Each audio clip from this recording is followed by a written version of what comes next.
दिल्ली में फर्जी वोटर मामले के बाद अब एक और बड़ा खुलासा हुआ है। आम आदमी पार्टी के उम्मीदवार अवध ओझा को चुनाव लड़ने से रोकने की साजिश की गई है।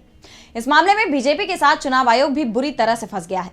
आप नेता चुनाव आयोग पहुंच गए, तो क्या है पूरा मामला, देखिए इस रिपोर्ट में। पटपड़गंज सीट से आप उम्मीदवार अवध ओझा चुनाव लड़ेंगे या नहीं, ये एक दो दिन में साफ हो जाएगा। उनका नाम दिल्ली की वोटिंग लिस्ट में अभी तक शामिल नहीं हुआ है।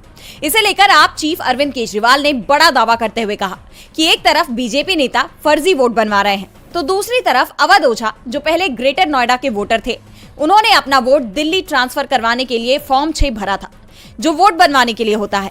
बाद में लोगों के कहने पर फॉर्म 8 भरा, जो वोट ट्रांसफर के लिए होता है। लेकिन ओझा का नाम अभी तक दिल्ली की वोटर लिस्ट में शामिल नहीं हुआ है। आप उम्मीदवार को चुनाव लड़ने से रोकने की साजिश हो रही है। इसके बाद अरविंद केजरीवाल के नेतृत्व में आप नेता चुनाव आयोग पहुंचे। उन्होंने शिकायत दर्ज कराई और बाद में केजरीवाल ने कहा कि आयोग ने आश्वासन दिया है कि अवध ओझा का वोट दिल्ली ट्रांसफर होगा। ग्रेटर नोएडा से उनका वोट पटपड़गंज ट्रांसफर किया जाएगा। अवध ओझा ने कहा कि वो 15 जनवरी को नामांकन दाखिल करेंगे।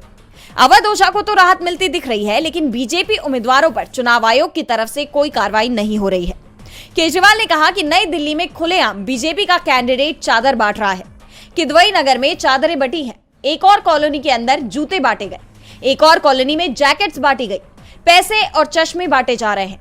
केजरीवाल ने कहा कि हमने शिकायत की थी, सबूत दिए थे, लेकिन चुनाव आयोग का कहना है कि लोकल डीएम की जो रिपोर्ट आई है वो ये कह रही है कि कुछ नहीं हो रहा है। हमने कहा कि इससे साफ जाहिर हो रहा है कि लोकल डीएम मिला हुआ है।